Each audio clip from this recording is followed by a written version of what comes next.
Bhagavate Vasudevaya. Bhagavad Gita as it is, chapter 9, the most confidential knowledge, text number 10. Someone read 9 the other day? Did we read 9?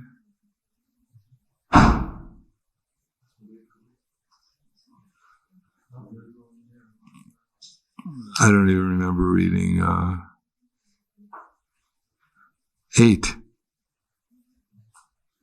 Anyone remember 8?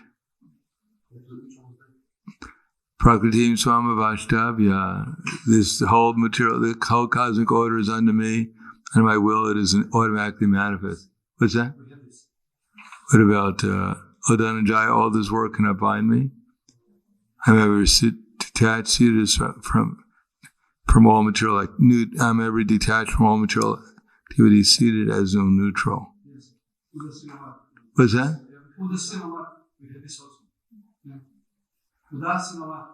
Yes, that's right. You memorized it. Okay. Maya dakshena prakriti suyate sacharacharam hetunanena konteya jagat viparivartate. Maya dakshena prakriti suyate sacharacharam hetunanena konteya jagat viparivartate. Maya dakshena prakriti suyate sacharacharam tunanena konteya jagat viparivartate. Maya dakshena prakriti suyate sacharacharam hetunanena konteya jagat viparivartate. Maya dakshena prakriti suyate sacharacharam hetunanena konteya jagat viparivartate. Tami. Maya dakshena prakriti suyate sacharacharam hetunanena konteya jagat viparivartate. Maya, by me. Adhyakshena, by superintendence. Prakriti, material nature. Suyate, manifests. Sa, both. Chara acharam, the moving and the non-moving. Hetuna, for the reason. Anena, this. Kunteya, O son of Kunti. Jagat, the cosmic manifestation. Parivartate is working. Translation and purport by His Divine Grace, A.C. Bhaktivedanta Swami Srila Prabhupada. This material nature, which is one of my energies, is working under my direction, O son of Kunti, producing all moving and non-moving beings. Under his rule, this manifestation is created and annihilated again and again. Purport. It is clearly stated here that the Supreme Lord, although aloof from all activities of the material world, remains the Supreme Director. The Supreme Lord is the Supreme Will and the background of this material manifestation. But the management is being conducted by material nature. Krishna also states in Bhagavad Gita that all of the living entities in different forms and species, I am the Father. The Father gives seeds to the womb of the mother for the child, And similarly, the Supreme Lord, by his mere glance, injects all the living entities into the womb of material nature. And they come out in their different forms and species, according to their last desires and activities. All these living entities, although born under the glance of the Supreme Lord, take their different bodies according to their past deeds and desires. So the Lord is not directly attached to this material creation. He simply glances over material nature. Material nature is thus activated, and everything is created immediately. Because he glances over material nature is undoubtedly activity on the part of the Supreme Lord, but it has nothing to do with the manifestation of the material world directly. This example is given in the Smriti. When there is a fragrant flower before someone, the fragrance is touched by the smelling power of the person, yet the smelling and the flower are detached from one another. There is a similar connection between the material world and the Supreme Personality of Godhead. Actually, it has nothing to do with this material world, but he creates by his glance and ordains. In summary, the material nature, without the superintendence of the Supreme Personality of Godhead, cannot do anything. Yet the Supreme Personality of God is detached from all material activities. Maya dakshena prakriti suyate sacharacharam hetunanena kunteya jagat vivari vartate. This material nature, which is one of my energies, is working under my direction, O son of Kunti, producing all moving and non-moving beings. Under its rule, this manifestation is created and annihilated again and again.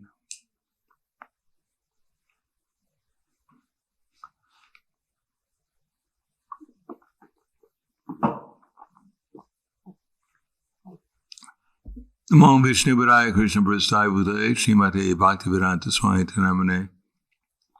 Namaste Saraswatam Deve Gauravani Bacharane Nirvishesha Shnivadi Paskatya Devasiddhartha.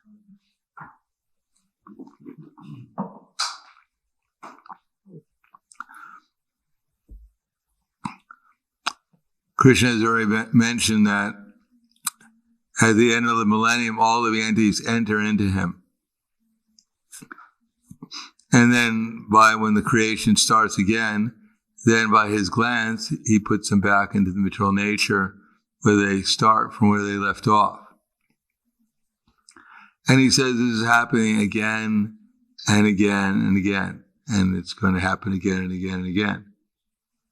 So as long as one is in the material world, although one may think one is making progress in some way or another, but actually it's the same thing over and over and over again. Punak punas charvita charvananam. Everyone is just chewing the chewed. Going up, and maybe by some pious activities, becoming a demigod,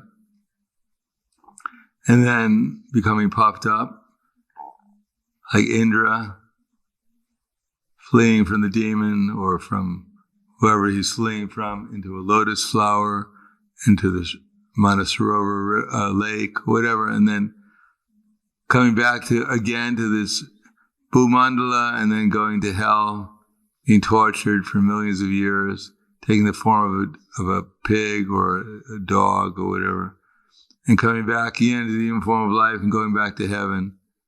And here we are. How many lockdowns have we endured?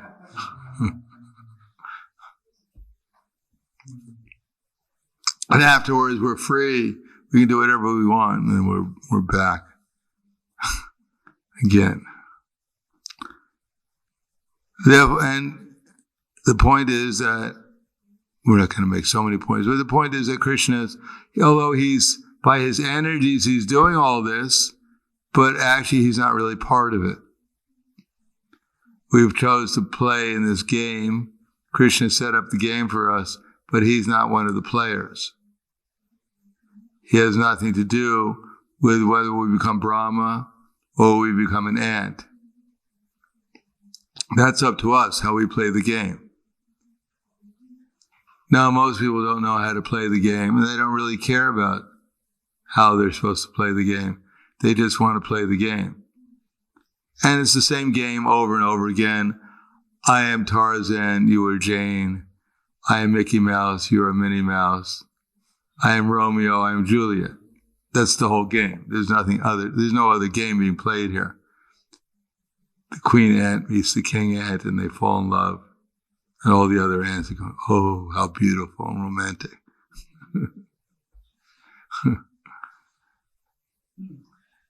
And we can see that that's, when the lion meets the lioness and they have their cubs and they're in bliss. We have the best cubs in the area. They eat the most meat. They're going to grow up to be like their dad. King of the forest. Royal cubs. And we think something's going to be different this time. And it is a little different. Sometimes it's worse and sometimes it's really bad.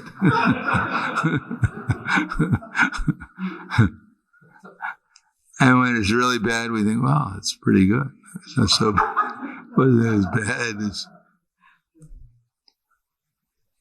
And even we can see everything. Prabhupada writes in the Srimad Bhagavatam that even in hell people find enjoyment.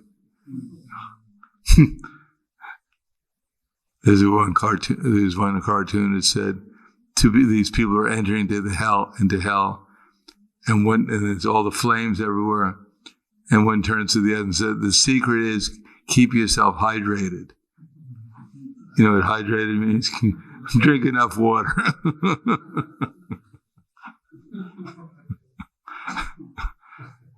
So everyone has their remedy, everyone has their way of making things better. But ultimately, it's, as long as we stay in the material world, it's all temporary. And therefore, wherever we wind up, we're always going to be fearful. If it's good, we're going to be fearful that I'm going to lose this situation if we like it. And if it's bad, then we think it's going to go on forever. When you're in the dentist chair and the drill you're hearing the drill, you think, I'm going to be here for one moment seems like 12 years or more. Tears are flowing from my eyes.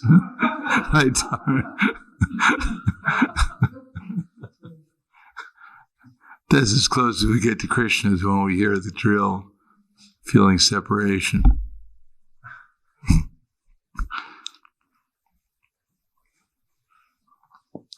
And when things are going nicely, we think, wow, it just went so quickly. So that's material existence. The more we suffer, the longer it takes. And the more we enjoy, the quicker it goes. And we're hoping this time is going to be different. And it's never different. It's always the same. Therefore, the solution is somehow or another, and one of the purposes of this is to show that actually Krishna is a nice person, that's all. That he's not really involved in material energy. We can't really judge Krishna by the horrible things that are going on in the material world. Generally, people think that if God was good and he was actually in control, then why are so many bad things happening? The conception that God is creating everything, controlling everything, and yet he has nothing to do with material nature is inconceivable for people. Because if they were in that position of being the controller, they get involved in everyone's life. They would be looking at everyone. They can't conceive. God's in everyone's heart, watching everything that's going on, and he's completely neutral to the whole thing. It's just like, it's inconceivable. How can they watch that little kitten get devoured by the dog? Well, stop, this is too much. I've taken this, I try to be aloof, but this is too much for me. Because we can't imagine what reality is and how much we're in a dream. Because we're so much absorbed in this happiness and distress, this gain and victory and everything else, that we can't imagine being aloof from the whole thing. But hopefully, because even when we become a little detached, we think, wow, I can't believe how detached I am. And the next moment, we're completely absorbed in the situation. So how can anyone be everywhere and not get disturbed by what's going on? One day Krishna says, I've had enough. No more creation. I just can't take this anymore. It's too sad. I have a heart too. No, we can't imagine from Krishna's point of view what's actually going on. Now the whole universe is just one big school, and that eventually some people do learn their lessons, which makes the whole school worthwhile. Vita raga vaya krodha manmana bhavamad bhakto bhava jnana tapasa putamad bhavam agata. Being freed from attachment, fear, and anger, being fully absorbed in me and taking refuge in me. Many, many persons in the past became purified by knowledge of me, thus they all developed transcendental love for me. So this is not just an endless game that no one ever gets out of. You get stuck in this game and you're here forever. And you pray to God, please let me out. And you go, sorry. Once you're in, you never get out.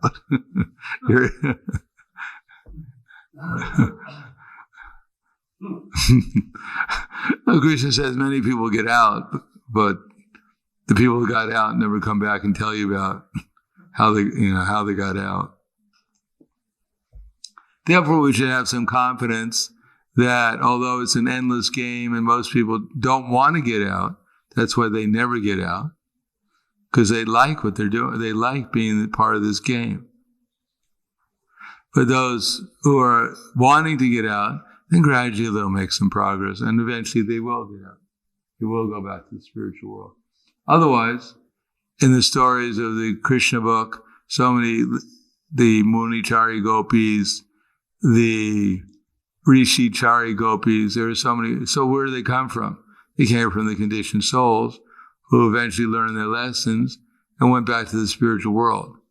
So we can also be one of those souls that learned the lesson.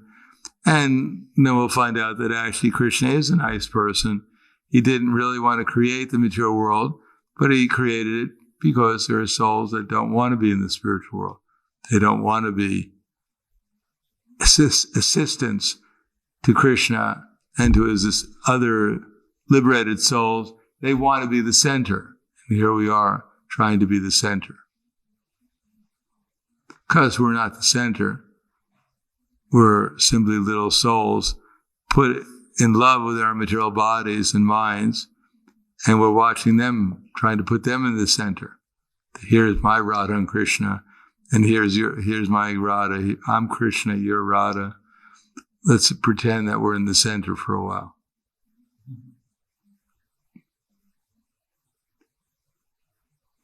And when we wake up and find out that actually we were never in the center, then we'll think, well, actually we won't think. We'll be back in the spiritual world, and we won't have to remember being in this material world anymore. We'll think it was just a bad dream. And it is. It's a bad dream. So I'll stop there. Thank you. Any questions?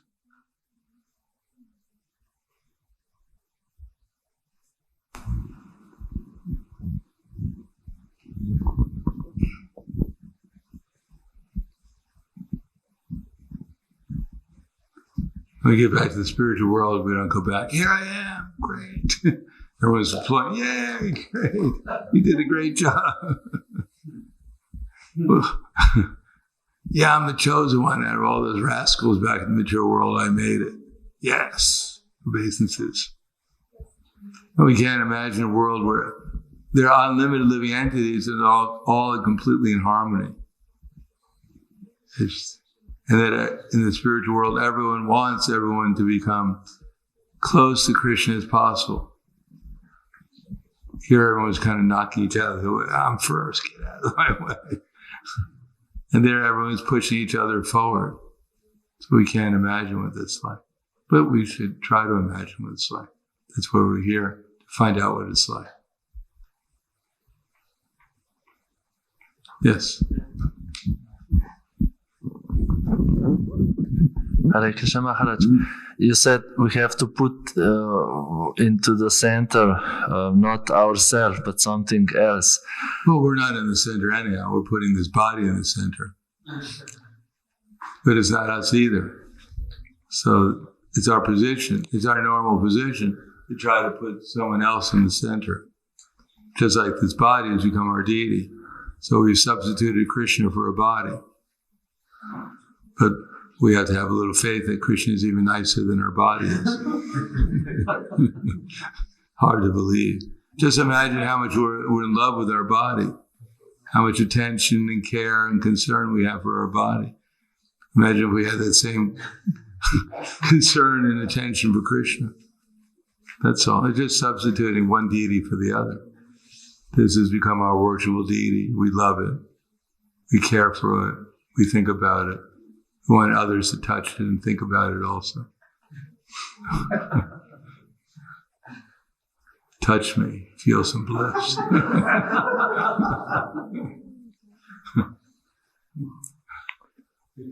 Yes. Yes. Yeah. Now I'm also thinking about the activities that we perform. How to put. What are the right activities? Not to put us in the center, or. We're not in the center. Yeah. Even if we put our body in the center, it's not us. We're just watching it and applauding. Yeah, go for it. It's just a character in a dream that we're watching. That's but it has nothing to do with us. We just follow the principles. Krishna has laid out the process. He's given us the acharyas to tell us what the process, to modify the process for the time we're in. We just follow it, and gradually Krishna will give us the intelligence to experience and understand everything properly. Anyone who follows the process will wake up. That's all. The only question is we won't have to want to wake up. When we wake up, we'll find out how wonderful everyone else is. So, in Krishna consciousness, how wonderful Krishna is, and how wonderful everyone else is. And therefore, the whole idea is, the only thing that prevents us from waking up is that we don't want to. We want to be in the center. We want to think we're in the center, although we can never be in the center.